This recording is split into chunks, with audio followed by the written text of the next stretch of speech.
안녕하세요. 크리스탈과 함께 책 읽는 시간입니다. 오늘은 영국의 작가 조지 오웰의 동물농장으로 함께 하시겠습니다. 동물농장은 제2차 세계대전이 끝난 1945년 영국에서 출간되었습니다. 조지 오웰은 동물농장에서 인간의 속박에서 벗어나 혁명을 이루고 이상사회를 건설한 동물 공동체가 변질되어가는 모습을 통해 스탈린 독재 체제를 강도 높게 비판하고 있습니다. 이 작품은 독재를 함축적인 등장인물과 사건을 통해 그려내어 오늘날에도 생각해 볼 만한 풍자를 담고 있는 작품입니다. 구독, 좋아요, 알림 설정 부탁드립니다. 제1장 매너 농장의 존스 씨는 밤이 되어 닭장에 열쇠를 채우긴 했지만 술에 너무 취해 있어서 문 닫는 것을 그만 잊어버리고 말았다. 둥그런 불빛이 이리저리 출렁이는 등을 들고 그는 뜰을 가로질러 뒷문가에서 장화를 휙 벗어던진 후 주방에 들어가 술통에서 맥주 한 잔을 마지막으로 들이켜고는 존스 부인이 벌써 코를 골며 깊은 잠에 빠져있는 침대로 기어 올라갔다. 침실의 불이 꺼지자마자 농장 건물 전체에서 부산하게 동요가 일기 시작했다. 미들 화이트 상을 받은 늙은 수태지 메이저가 전날 밤 회개한 꿈을 꾸었고 그래서 다른 동물들에게 그 이야기를 하고 싶다는 소문이 낮 동안 빙 돌았던 것이다. 존스 씨가 자러 물러가기만 하면 큰 헛간으로 모두 모이자고 의견을 모았었다. 메이저 영감은 그가 풍평회에 나갔을 때의 이름은 월링턴 뷰티였지만 언제나 이렇게 불렀다. 농장에서 깊은 존경을 받고 있었기 때문에 모두가 1시간쯤 잠을 덜 자더라도 그가 말하는 것을 들어보기로 마음먹고 있었다. 큰 헛간의 한쪽 끝 높직이 쌓은 연단 비슷한 것 위에 메이저가 지프로 만든 자리에 편안히 앉아 있었고 그의 머리 위로 대들보에서 늘어뜨린 등이 걸려 있었다. 그는 12살이 되자 뚱뚱하게 살이 찌긴 했지만 여전히 위풍이 당당한 돼지였고 한 번도 송곳니를 자른 적은 없지만 현명하고 인자한 외모를 지니고 있었다. 벌써부터 다른 동물들이 도착해 제각기 편안한 자세로 자리를 잡기 시작했다. 맨 먼저 온 블루벨, 제시, 핀처 등 3마리의 개와 뒤따라 들어온 돼지들이 연단 바로 앞에 깔린 집자리에 앉았다. 암탉들은 창문턱에서 회를 쳤고 비둘기들은 석가래가에서 퍼덕거렸으며 양과 암소들은 돼지 뒤에 엎드려 되새김질을 시작했다. 집마차 말인 복서와 클로버는 함께 들어와 집 속에 혹시 작은 동물이라도 있지 않을까 몹시 조심하면서 천천히 걸음을 옮기더니 털이 많고 널찍한 발굽을 굽혀 자리 잡아 앉았다. 클로버는 중년기에 가까워진 퉁퉁하고 인자한 앞말로 4번째 새끼를 낳은 후로는 전과 같은 모습을 되찾지 못하고 있었다. 복서는 키가 거의 18뼘이나 되었고 여느 말 2마리가 합한 만큼 힘이 세었다. 코 밑으로 난 흰 줄무늬 때문에 그는 어딘지 어수룩해 보였으며 실상 그의 지능은 탁월하지는 못했지만 꼿꼿하고 변함없는 성격과 작업을 할 때의 무지무지한 힘 덕분에 널리 존경을 받고 있었다. 말 다음으로 흰염소 뮤리엘과 당나귀 벤자민이 왔다. 이 농장에서 가장 나이 많은 벤자민은 성질도 가장 고약했다. 그는 말수가 매우 적었으며 어쩌다 말을 하더라도 의례 어딘가 비꼬는 말투였다. 예를 들면 하느님은 파리를 쫓으라고 자기에게 꼬리를 달아주었지만 애당초 꼬리도 파리도 없었으면 좋았을 거라고 말했다. 농장의 동물 중 유독 그만이 웃지 않았다. 왜 그러느냐고 물으면 그는 웃을 일이 없어서라고 대답했다. 그럼에도 불구하고 그는 노골적으로 내색을 하지는 않았지만 복서에게는 속마음을 주었다. 그 둘은 언제나 일요일이면 과수원 너머에 있는 작은 목장에서 나란히 풀을 뜯어먹으며 말없이 함께 시간을 보냈다. 두 마리 말이 막 자리를 잡자 어미를 여윈 새끼오리 한 떼가 헛간으로 몰려들어와 가냘프게 꾀꾀거리면서 자기들이 밟히지 않을 장소를 찾느라고 우왕좌왕했다. 클로버가 그 커다란 앞다리로 벽처럼 둥그렇게 만들어주자 새끼오리들은 그 안으로 몰려들어 금세 잠들어 버렸다. 끝으로 존스 씨의 마차를 끄는 멍청하지만 예쁘장한 흰 앞말 몰리가 뽐내듯 설탕 한 덩어리를 씹으면서 교태를 부리며 들어왔다. 그녀는 앞줄 가까이에 자리를 잡고는 갈기를 따은 붉은 리본에 시선을 끌어들이려고 머리를 흔들기 시작했다. 맨 마지막으로 고양이가 들어와 언제나처럼 가장자리를 찾아 사방을 둘러보더니 마침내 복서와 클로버 사이로 비집고 들어갔다. 그녀는 메이저가 하는 말은 한마디도 듣지 않으면서 그 연설 전반에 만족하듯 그르렁거렸다. 뒷문 뒤 횃대에서 잠든 길들여진 갈가마기 모새를 제외하고는 동물들이 이제 모두 모였다. 메이저는 그들이 모두 편히 자리를 잡고 주목하여 기다리는 것을 보고 목소리를 가다듬어 일장 연설을 시작했다. 동무들, 여러분들은 어젯밤 내가 꾼 이상한 꿈에 대해 이미 들으셨을 것입니다. 그러나 그 꿈 이야기는 나중에 하겠습니다. 나는 우선 여담을 하려고 하오. 동무들, 나는 여러분과 같이 지낼 날이 얼마 남지 않았다는 걸 알고 있소. 그래서 죽기 전에 내가 습득한 지혜를 여러분들에게 전해주는 것이 내 의무라고 생각하는 바이오. 나는 오래 살아왔고 우리에서 혼자 누워있을 때는 많은 시간을 명상으로 보냈습니다. 그래서 나는 지금 이 세상에 살고 있는 어떤 동물들 못지않게 이 지상에서의 삶의 본질을 이해하게 되었다고 말해도 좋을 듯 싶소. 내가 여러분들에게 말하려는 것은 이 점에 관한 것입니다. 자, 동무들, 우리의 삶의 본질은 무엇입니까? 똑바로 생각해 봅시다. 우리의 삶은 비참하고 고되며 짧습니다. 우리는 세상에 태어나서 목숨을 겨우 유지할 만큼만 먹이를 얻어먹고는 일할 수 있는 자들은 마지막 한 방울의 힘까지 일하도록 강요당하고 있소. 그러다가 우리가 쓸모없게 되면 즉시 무시무시하고도 잔인하게 도살당합니다. 영국의 동물치고 늙음하게 행복이나 여가란 말의 뜻을 아는 자는 하나도 없을 것입니다. 영국의 동물들은 자유가 없어요. 동물의 생애는 비참과 노예 상태가 전부요. 이것은 분명한 진리입니다. 그러나 이것이 단순히 자연의 질서일까요?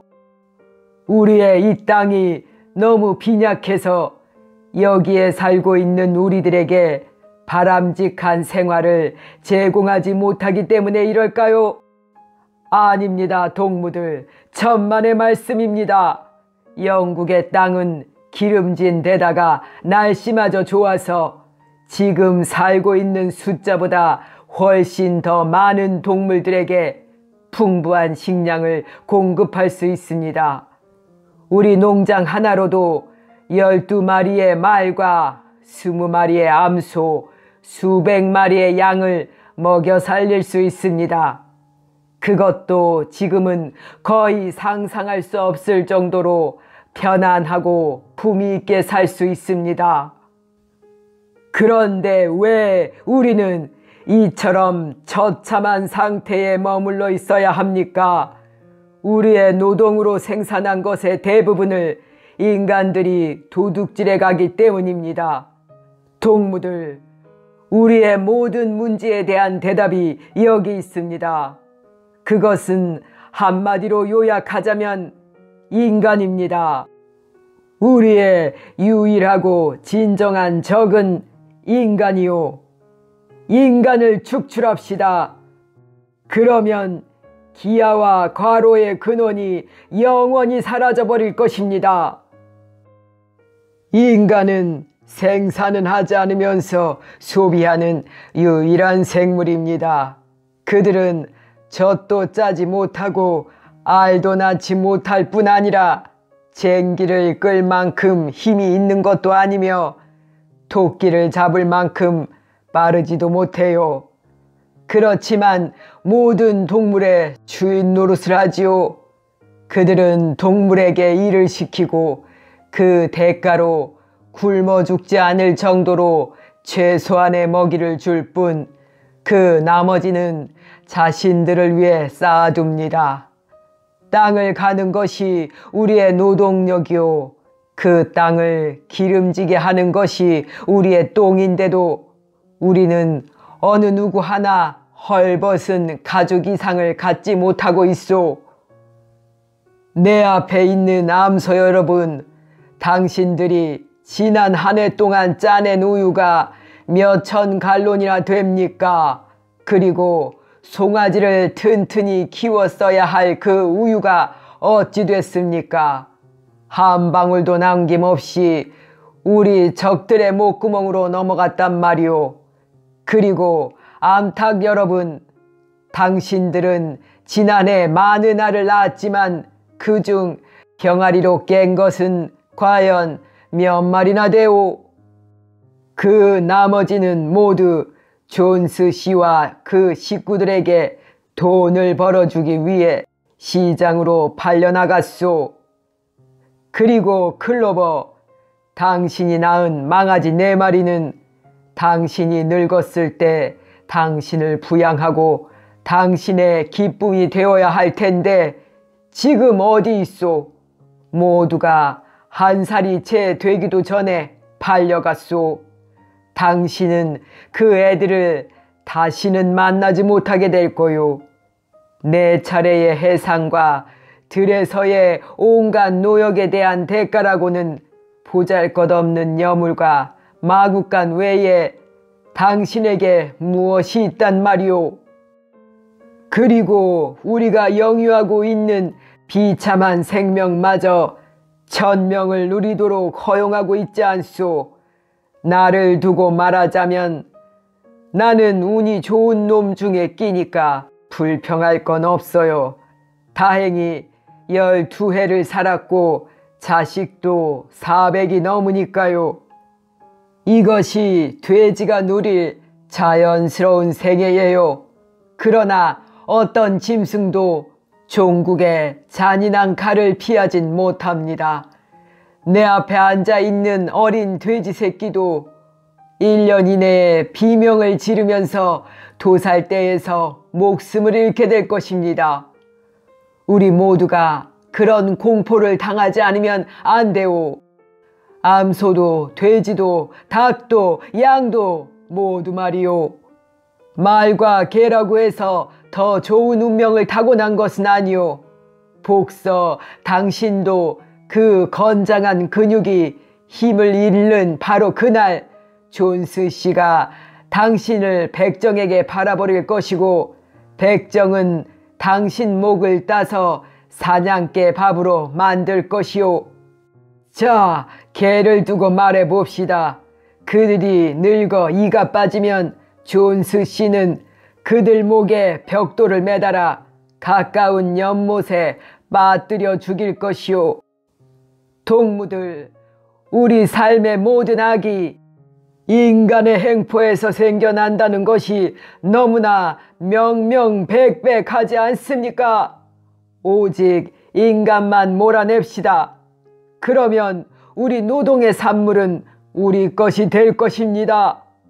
하룻밤 새도 안 되어 우리는 풍요롭고 자유로워질 수 있습니다. 그러면 우리는 무엇을 해야 할까요? 인류를 전복시키기 위해서 혼연의 힘을 다해 밤낮으로 노력하는 것, 이것뿐이요. 동무들이여, 내가 여러분에게 전하는 메시지는 이것입니다. 봉기하자.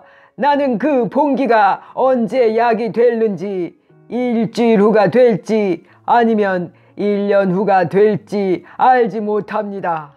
그러나 내 발밑에 집자리를 보듯 틀림없이 조만간 정의가 실현되리라는 것을 확신합니다. 동무들, 여러분의 짧은 여생 동안이나마 여기에 시선을 고정시킵시다. 그리고 무엇보다 나의 이 메시지를 여러분 뒤에 오는 후손들에게 전해서 미래 세대가 투쟁을 계속하여 승리를 얻게 합시다. 그리고 동무들, 여러분의 결단이 흔들리지 않도록 해야 한다는 것을 기억해 두시오. 여러분은 어떠한 논쟁에도 현혹되어서는 안 됩니다. 인간과 동물들은 공동의 이익을 지니고 있으며 한편의 번영은 또 다른 편의 번영이 된다고 말하더라도 거기에 귀 기울이지 마시오. 그건 허무맹랑한 거짓말입니다. 인간은 자기 자신 외에는 어떤 동물의 이익을 위해서도 봉사하지 않으니까요. 그런 만큼 우리 동물들은 투쟁을 위해 철저한 단합, 철저한 동지애를 이룩합시다. 모든 인간은 적입니다. 모든 동물들은 동지들입니다. 바로 이때 엄청난 소동이 일어났다. 메이저가 연설하고 있는 도중에 큰 쥐 4마리가 구멍에서 기어나와 엉덩이로 고추앉아 그의 말을 듣고 있었다. 개들이 돌연 그들의 모습을 발견하자 그들은 잽싸게 구멍 속으로 뛰어들어가 목숨을 건질 수 있었다. 메이저가 발을 들어 조용히 하라고 제지했다. 동무들, 하고 그는 말을 계속했다. 여기 결정해야 할 문제가 있습니다. 쥐나 토끼 같은 들짐승들이 우리의 친구일까요? 적일까요? 이에 대해 투표를 합시다. 나는 이 문제를 회의에 제안하는 바이오. 쥐들은 동지일까요? 투표는 곧 실시되었고 압도적인 다수로 쥐가 동지라는 것이 결정되었다. 반대는 겨우 3마리의 개와 고양이였는데 고양이는 찬반 양쪽에 투표했다는 사실이 뒤늦게 밝혀졌다. 메이저는 계속해서 말했다. 나는 더 이상 말할 것이 없습니다. 다만 되풀이해서 말하건대 인간과 그들의 행실에 대해 적개심을 품는 것이 여러분의 의무라는 것을 언제나 명심하시오. 2 다리로 걸어다니는 것은 무엇이든 적이요. 4 다리로 다리든 날개를 가진 것은 무엇이든 친구입니다. 그리고 또 하나 명심할 것은 인간에 대항하는 싸움에서 우리는 그들을 본받아서는 안 된다는 것이요. 여러분들이 그들을 정복한 뒤에라도 그들의 악덕을 받아들여서는 안 됩니다. 어떤 동물도 집에서 살거나 침대에서 자거나 옷을 입거나 술을 마시거나 담배를 피우거나 돈을 만지거나 장사를 해서는 안 됩니다. 인간의 모든 습속은 악덕에 속하는 겁니다. 그리고 무엇보다 강조할 것은 어떤 동물이든 같은 동물을 단합하면 안 된다는 것입니다. 약하든 강하든 지혜롭든 우둔하든 우리는 모두 형제들입니다. 어떤 동물도 다른 동물을 죽여서는 안 됩니다. 모든 동물은 평등하니까요. 자, 그러면 동무들, 어젯밤에 내 꿈 이야기를 하겠습니다. 여러분들에게 그 꿈을 자세히 묘사해 드릴 수는 없습니다. 그것은 인간이 사라지고 난 뒤에 있을 지상에 관한 꿈이었어요. 그러나 그 꿈은 내가 오랫동안 잊고 있었던 것을 상기시켜 주었습니다. 내가 어린 돼지였던 수년 전 내 어머니와 다른 암돼지들은 겨우 곡조와 처음 3마디 가사만 아는 옛날 노래를 곧잘 부르곤 했어요. 나도 어렸을 땐 곡조를 알았는데 오래전에 머릿속에서 사라져버리고 말았소. 그런데 어젯밤 내 꿈속에서 그 노래가 되살아났소. 그리고 더욱이나 그 노래의 가사가 되돌아왔던 거요. 분명히 오래전에 동물들이 불렀지만 수세대를 거치는 동안 기억에서 잊어버렸던 가사 말이요. 동무들, 이제 내가 그 노래를 부르겠소. 나는 늙고 목소리도 거칠지만 여러분들에게 그 곡조를 가르쳐 주면 여러분들은 더 잘 부를 수 있을 것이오. 노래의 이름은 영국의 동물들입니다. 메이저 영감이 목소리를 가다듬어 노래를 부르기 시작했다. 그가 말한 대로 음성은 거칠었으나 썩 잘 불렀다. 그리고 그 노래는 클레멘타인과 라쿠카라차와 어딘가 비슷한 감동적인 곡조였다. 가사는 다음과 같았다. 영국의 동물들아, 아일랜드 동물들아, 온 누리 모든 땅 위의 동물들아, 귀 기울여 들으라. 황금빛 미래 향한 내 즐거운 소식을. 언젠가 그날이 올지니 전제자 인간은 추방되리라. 풍요한 영국의 들판에는 오직 동물들만 활보하리라. 코에서는 굴레가 사라지리라. 등에서는 멍에가 벗겨지리라. 제갈과 박차는 영원히 녹슬리라. 잔인한 회초리는 더 이상 소리 없으리. 상상도 할 수 없던 더 많은 재산이 밀과 보리, 기리와 건초가, 클로버와 콩, 그리고 매풀도 그날이면 모두 우리 것이거늘. 찬란히 빛나리 영국의 들판, 더더욱 맑으리 영국의 강물, 더없이 달콤한 미풍의 향기, 우리가 자유로운 바로 그날엔.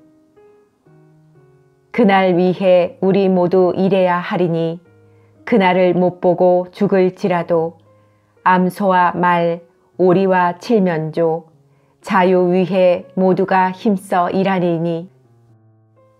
영국의 동물들아, 아일랜드 동물들아, 온 누리 모든 땅 위의 동물들아, 열심히 귀 기울여 널리 전하라. 황금빛 미래 향한 내 소식을. 이 노래를 부르니 동물들은 야성적인 흥분의 도가니에 휩싸이게 되었다. 메이저의 노래가 채 끝나기도 전부터 그들은 스스로 노래를 부르기 시작했다. 아무리 우둔한 동물일지라도 벌써 곡조와 몇 마디 가사를 외웠고 돼지나 개처럼 영리한 동물들은 몇 분 되지 않아 그 노래 전부를 익혀버렸다. 그리고는 몇 번 연습한 끝에 농장 전체가 떠나갈 듯 커다란 목소리로 영국의 동물들을 합창했다. 암소들은 워워, 개들은 멍멍, 양들은 음매, 말들은 부르르, 오리는 꾀꾀거리면서 그 노래를 불렀다.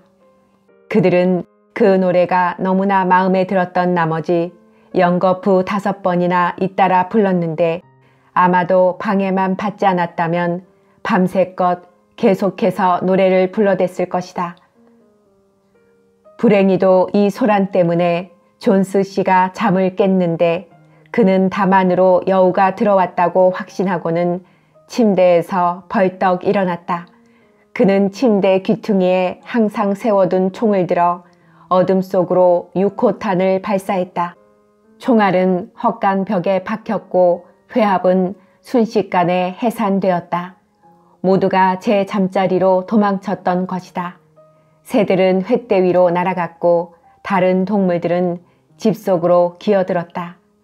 온 농장은 곧 잠속으로 빠져들었다. 제2장. 사흘이 지난 날 밤 메이저 영감은 잠을 자다가 평화로운 모습으로 숨을 거두었다. 그의 시체는 과수원 아래 기슭에 매장되었다. 이것은 3월 초에 있었던 일이었다. 그 후 석 달 동안 극히 비밀스러운 움직임이 진행되었다. 메이저 영감의 연설은 이 농장의 제법 영리한 동물들에게 아주 새로운 삶의 모습을 제시해 주었다. 그들은 메이저가 예언한 봉기가 언제 일어날 것인지 알지도 못했고 또 그들 생전에 그것이 있으리라고 생각할 아무런 이유도 없었다. 그러나 그들은 그 봉기를 향해 준비하는 것이 자기네 의무라고 분명히 인식하고 있는 터였다. 다른 동물들을 가르치고 조직하는 일은 동물들 가운데 가장 지혜롭다고 정평이 나 있는 돼지들에게 당연히 돌아갔다. 돼지 중에서도 존스 씨가 팔아먹기 위해 사육하고 있는 스노볼과 나폴레온이란 2마리 수태지가 가장 뛰어났다.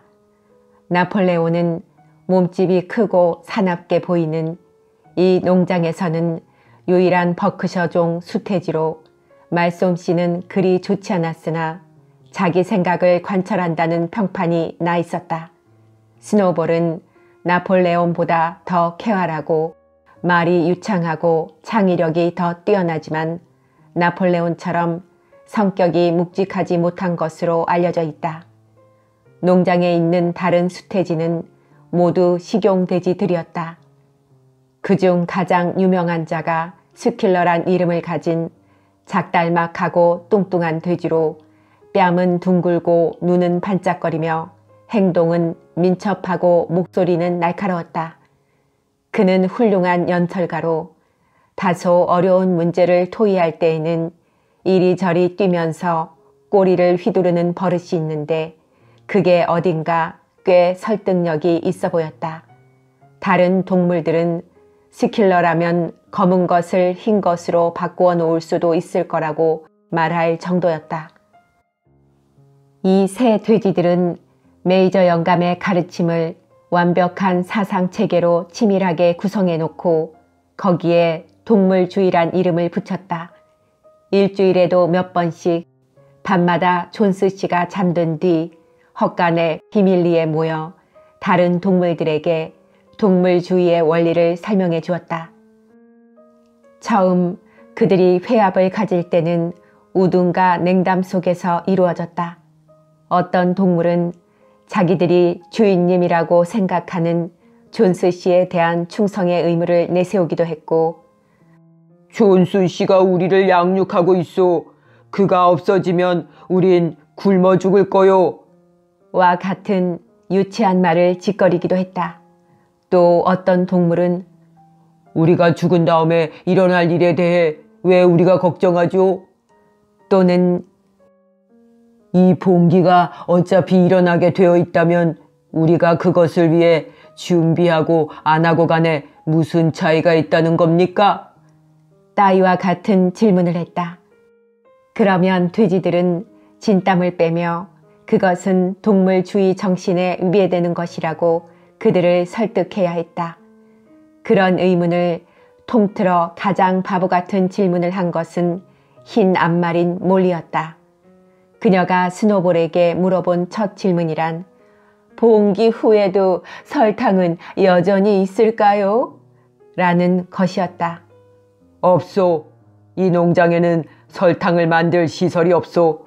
게다가 당신에겐 설탕이 필요 없을 거요. 당신은 당신이 원하는 대로 귀리와 건초를 먹을 거요. 하고 스노볼이 단호하게 대답했다. 그럼 그때도 내 갈기에 리본을 매도 괜찮을까요? 하고 몰리가 물었다. 동무, 스노볼이 계속해서 말했다. 당신이 그처럼 애지중지하는 그 리본들은 노예의 휘장에 지나지 않소. 당신은 자유가 리본보다 더 값진 것이라는 점을 이해할 수 없단 말이오. 몰리는 이에 수긍은 했지만 별로 확신하는 것 같지는 않았다. 돼지들은 길들여진 갈가마기 모제스가 늘어놓는 거짓말에 반박하느라고 더욱 힘든 싸움을 벌였다. 존스 씨가 특히 귀여워하는 애완조인 모제스는 첩자이고 밀고자였지만 그 또한 능란한 연설가였다. 그는 모든 동물이 죽으면 가게 되는 슈가캔디 산이라고 불리는 신비한 나라의 존재를 알고 있다고 주장했다. 그곳은 하늘 높이 구름 너머 어딘가에 있다는 것이었다. 슈가캔디 산에서는 일주일 내내 일요일이고 토끼풀이 사시사철 자랄 뿐 아니라 울타리에는 덩어리 설탕과 박화과자가 열린다고 늘어놓았다. 동물들은 수다만 떨고 일은 하지 않는 모제스를 미워했지만 몇몇 동물들은 슈가캔디 산을 믿었다. 그래서 돼지들은 그런 곳은 존재하지 않는다고 그들을 설득시키느라고 진땀을 빼며 토의를 해야 했다. 돼지들의 가장 충성스러운 제자는 진마차 마린 복서와 클로버였다. 이들 둘은 스스로 어떤 것에 대해 생각해내는 것을 아주 힘들어했지만 일단 돼지들을 선생으로 삼자 그들이 들은 말은 무엇이든지 잘 소화해서 간단한 설명으로 다른 동물들에게 그것을 전했다. 그들은 어김없이 창고의 비밀 회합에 참석했으며 회합이 끝날 때는 항상 영국의 동물들을 선창했다.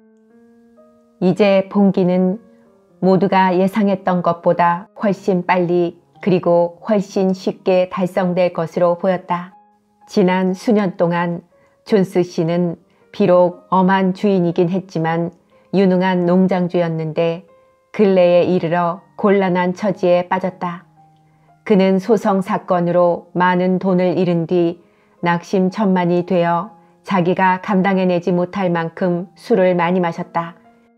때로는 며칠 동안 식당의 윈저식 의자에 축 늘어져 신문을 읽고 술을 마시며 가끔 맥주에 적신 빵껍질을 모제스에게 먹이며 소일하곤 했다.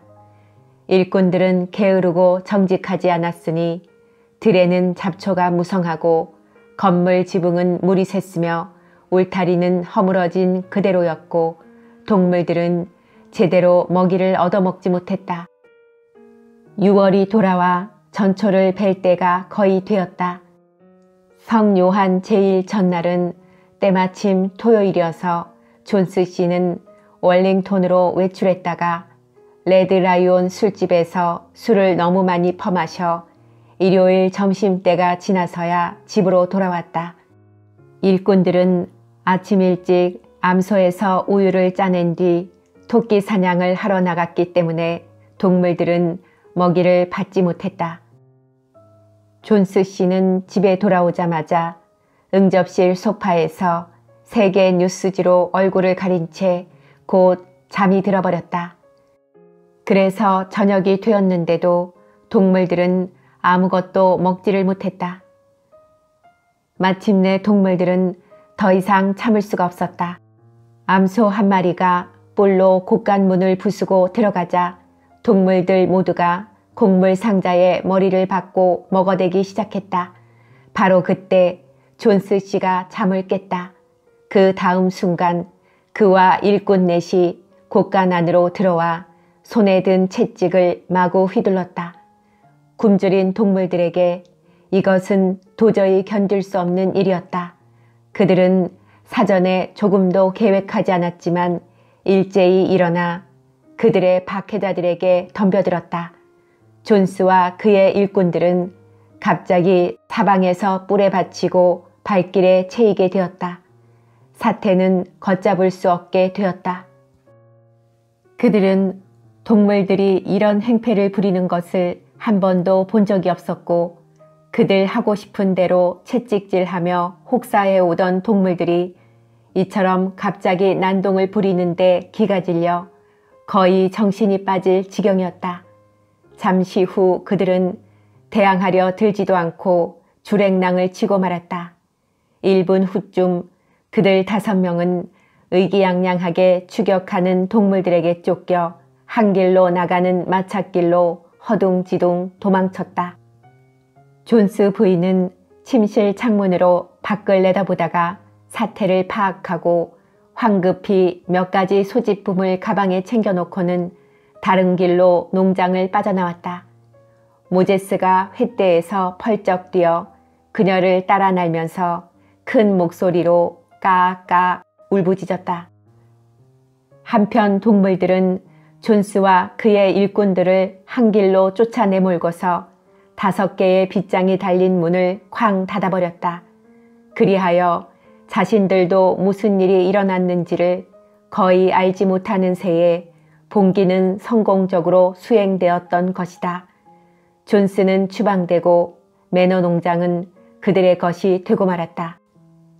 처음 몇 분 동안 동물들은 자기네에게 닥친 행운을 거의 믿을 수 없었다. 그들의 첫 행동은 이 농장 어디에도 인간이란 아무도 숨어 있지 않다는 것을 확인이나 하려는 듯 모두가 한 몸뚱이처럼 어울려 농장 경계선을 빙 돌아 뛰어다니는 것이었다. 그런 다음 그들은 농장 건물로 뛰어 돌아와 가증스런 존스의 통치 흔적을 조금도 남김없이 말끔하게 닦아내었다. 마구강 끝에 있는 광이 부서져 열렸다. 제갈, 코골이, 개사슬, 그리고 존스 씨가 돼지와 양을 거세하는 데 사용한 잔인한 칼 등을 모두 우물에 던져버렸다. 곱비, 굴레, 눈가리개, 그리고 치욕적인 여물망태는 마당에 집힌 쓰레기 불에 던져버렸다. 채찍도 마찬가지 처지가 되었다. 동물들은 채찍이 불 속에서 타오르는 것을 보자 모두 희희낙낙했다. 스노볼은 장날이면 의례 말갈기와 꼬리를 치장하는 데 쓰이던 리본을 불 속에 던지며 말했다. 리본이란 의복처럼 인간의 표지로 생각해야 해요. 동물이라면 누구든지 옷을 입어서는 안 돼요. 이 말을 들은 복선은 여름이면 귓가에 몰려드는 파리를 막기 위해 썼던 작은 밀짚 모자를 가져와 다른 것과 함께 불 속에 팽개쳐 버렸다. 눈 깜짝할 사이에 동물들은 존스 씨를 상기시켜주는 것들을 모두 부수었다. 그런 다음 나폴레온은 그들을 곳간으로 데리고 가서 정량의 2배 되는 옥수수를 그리고 개에게는 비스킷 2개씩을 나누어 주었다. 그리고 나서 그들은 영국의 동물들을 처음부터 끝까지 7차례나 연달아 부르고 밤이 되자 잠자리에 들어 이제껏 맛보지 못한 단잠을 잤다. 그들은 새벽에 평상시처럼 잠에서 깨어났다. 그러고는 문득 어제 있었던 영광스러운 일을 기억하고 모두가 함께 목장으로 달려나갔다. 목장 약간 아래쪽에는 농장 전체를 거의 다 볼 수 있는 언덕이 있었다. 동물들은 언덕 꼭대기로 몰려가 빛나는 아침 햇살을 받으며 사방을 둘러보았다. 그렇다. 그것은 그들의 것이다. 사방에 보이는 모든 것이 그들의 것이다. 그런 황홀한 생각에 젖어 그들은 이리저리 뛰어다녔고 흥분에 도취되어 공중으로 펄쩍펄쩍 뛰며 희희락락했다. 그들은 풀밭을 뒹굴며 달콤한 여름풀들을 한 입 가득 베어먹고 검은 흙덩이를 발로 차며 그 구수한 냄새를 맡았다. 그런 다음 온 농장을 돌아다니면서 말할 수 없는 감탄에 젖어 곡식밭과 풀밭, 과수원, 연못, 덤불을 둘러보았다. 그것은 마치 이제껏 한 번도 보지 못했던 광경 같았으며 그것이 모두 자기들 것이라는 사실을 그때까지도 믿을 수 없었다. 그런 후 그들은 줄지어 농장 건물로 되돌아와 건물 문 밖에 조용히 멈추었다. 이건 역시 그들 것이었다. 그러나 안으로 들어가기가 두려웠다. 하지만 잠시 후 스노볼과 나폴레온이 어깨로 문을 들이받아 열어젖히자 동물들은 무엇이든 부술세라 아주 조심스레 일렬로 들어갔다. 그들은 발끝으로 이방저방 다니며 소곤거리는 것 이상으로 말소리를 내지 않도록 주의하면서 믿을 수 없을 이만큼 화려한 사치품들, 깃털 매트리스로 만든 침대, 거울, 말털 소파, 브러셀 용단, 응접실 벽난로 위에 걸린 빅토리아 여왕의 석판화들을 일종의 경외감을 품고 구경했다. 그들은 층계를 내려오면서 몰리가 없어졌다는 사실을 깨달았다. 되돌아가니 몰리는 가장 훌륭한 침실에 있었다. 그녀는 존스 부인의 옷장에서 푸른 리본 한쪽을 꺼내 어깨에 걸치고는 아주 멍청한 얼굴로 거울에 비친 자기 모습에 감탄하고 있었다. 다른 동물들은 그녀를 혹독하게 비난하고 밖으로 나왔다. 식당에 걸려있는 약간의 햄을 가지고 나와 땅에 묻었고 취사대의 맥주통은 복서가 발굽으로 차 구멍을 내놓았다. 그 밖에 이 집 살림에는 전혀 손을 대지 않았다. 즉석에서 이 농가를 박물관으로 보존하자는 것이 만장일치로 결정되었다. 그리고 어떤 동물이든 여기에서 살아서는 안 된다는 것에 의견을 모았다. 동물들이 아침 식사를 마치자 스노볼과 나폴레온이 그들을 다시 불러 모았다. 스노볼이 입을 열었다. 동무들, 지금 6시 반이고 우리 앞에는 하루의 긴 기내가 놓여 있습니다. 오늘 우리는 건초를 걷어들일 것입니다. 그러나 유의해야 할 일이 있습니다. 돼지들은 지난 석 달 동안 존스 씨의 자식들이 쓰다가 쓰레기통에 버린 낡은 철자 교본을 가지고 독학으로 읽고 쓰는 법을 익혀왔다고 이제서야 밝히는 것이었다. 나폴레온은 검은색과 흰색 페인트통을 가져오라고 해서 한 길로 통하는 5판자 문으로 모든 동물을 데리고 갔다. 스노볼이 글씨를 제일 잘 썼으므로 2개의 앞다리 사이에 붓을 끼우고 문짝 맨 위에 적힌 매너 농장을 페인트로 지워 없앤 후 그 자리에다 동물 농장이라고 썼다. 이것이 이제부터 불려질 농장의 이름인 것이다. 이 일을 마치자 그들은 농장 건물로 되돌아왔다. 그리고 스노볼과 나폴레온은 큰 창고 벽 끝에 세워두게 했던 사다리를 가져오게 했다. 그들은 지난 석 달 동안 연구한 끝에 돼지들이 동물주의의 원칙을 7계명으로 요약하는 데 성공했다고 설명했다. 그리고 이 7계명을 벽에 쓸 것인데 동물농장의 모든 동물들은 앞으로 영원히 7계명을 지키며 살아야 한다는 것이었다. 스노볼은 약간 애를 먹으면서 돼지가 사다리에서 균형을 잡기란 쉬운 일이 아니기 때문이다. 기어 올라가 작업을 시작했고 스킬러가 그 아래 몇 계단 밑에서 페인트통을 들고 있었다. 7계명은 30야드 떨어진 곳에서도 읽을 수 있을 만큼 커다랗고 흰 글자로 타르치를 한 벽 위에 쓰여졌다. 그 내용은 다음과 같다. 7계명 1. 두 발로 걷는 자는 누구든 적이다. 2. 네 발로 걷거나 날개를 가진 자는 누구든 친구다. 3. 어떤 동물도 옷을 입어서는 안 된다. 4. 어떤 동물도 침대에서 자서는 안 된다. 5. 어떤 동물도 술을 마셔서는 안 된다. 6. 어떤 동물도 다른 동물을 죽여서는 안 된다. 7. 모든 동물은 평등하다. 그것은 아주 깔끔하게 쓰여졌다. S자 하나가 거꾸로 쓰여진 것 이외에는 철자는 모두 정확했다. 스노우볼은 다른 동물들에게 큰 소리로 읽어주었다. 그러자 동물들은 모두 고개를 끄덕이며 완전히 동의했고, 좀 더 현명한 동물들은 즉석에서 7계명을 외우기 시작했다. 스노볼이 페인트붓을 밑으로 던지며 말했다. 자, 동무들, 건초밭으로 갑시다. 우리는 명예를 걸고서 존스 씨와 그의 하인들보다 더 빨리 거두어 들이도록 합시다. 그러나 이 순간 얼마 전부터 불편하게 보이던 암소 3마리가 커다랗게 움머 소리를 질렀다. 그들은 24시간 동안 우유를 짜지 않았기 때문에 젖통이 거의 터질 듯 했다.